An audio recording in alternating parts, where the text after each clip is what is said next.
my viewers, ৰিলেশ্যনশ্বিপত আছে নেকি? আপোনালোকে জানেনে? আপোনালোকৰ ৰিলেশ্যনশ্বিপটো কাৰ্মিক ৰিলেশ্যনশ্বিপ হয়, আপোনালোক টুইন ফ্লেম হয় নে আপোনালোক সোলমেটছ হয়?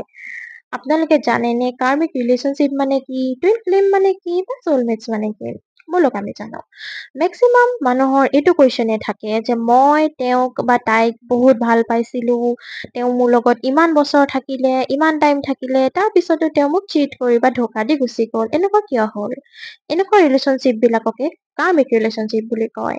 এই ৰিলেশ্যনশ্বিপ বিলাক বিশেষকৈ পাষ্ট লাইফৰ কৰ্ম ফল বুলি ক'ব পাৰি বা পাষ্ট লাইফৰ কাৰ্মাৰ ৰিজাল্টছ বুলি ক'ব পাৰি।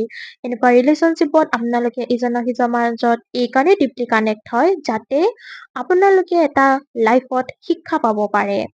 যিসকল ব্যক্তিৰ লগত আপুনি কানেক্ট হয় তেওঁৰ লগত আপোনাৰ পাষ্ট লাইফত কিবা কাৰ্মিক ডেথ থাকিব পাৰে, যেনেকে পুৰণা জন্মৰ কিবা আধৰুৱা কাম, আধৰুৱা উইচ বা কিছুমান ভুল গলতিয়া বুলি ক'ব পাৰি।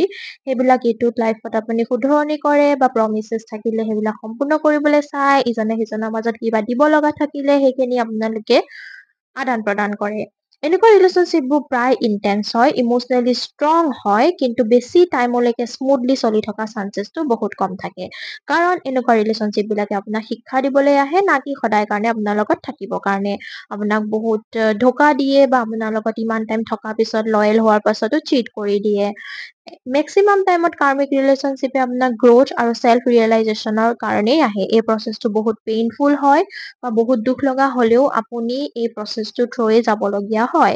চিম্পলি যদি মই কওঁ, কাৰ্মিক ৰিলেশ্যনশ্বিপ বিলাক হৈছে এনেকুৱা ধৰণৰ এজন টিচাৰ যোনে আপোনাৰ লাইফত কিছুমান শিক্ষা, নীতি শিক্ষা দিব আহে। তেওঁ আপোনাক বুজাব বিচাৰে যে আপুনি কোন হয়, কি কৰি আছে বা আপোনাৰ লক্ষ্য কি সেই বস্তুটো দেখাব বিচাৰে আৰু আপোনাৰ মনটো ষ্ট্ৰং কৰিবৰ কাৰণে আহে। কেতিয়াবা এনেকুৱা হয় যে এনেকুৱা ৰিলেশ্যনশ্বিপ বিলাক 8 পৰা 10 বছৰ থাকিলেও লাষ্টত ব্ৰেক হোৱাৰ বহুত চান্স থাকে। আপুনি ভাবিব পাৰে যে 8-10 বছৰ থকা পাছতো বিয়া কিয় নহলে? বিকজ এইবিলাক হৈছে কাৰ্মিক। কাৰ্মিক হলে আপুনি নিজৰ কাৰ্মিক চাইকেলটোৰ ভিতৰতে, যেতিয়ালৈকে আপোনাৰ কাৰ্মিক চাইকেলটো শেষ নহয় তেতিয়ালৈকে তাৰ ভিতৰতে আপুনি চলি থাকিব, আদান প্ৰদান চলি থাকিব। যেতিয়া কাৰ্মিক চাইকেলটো শেষ হৈ যাব তেতিয়া আপোনাৰ কানেকশ্যনটো শেষ হৈ যায়।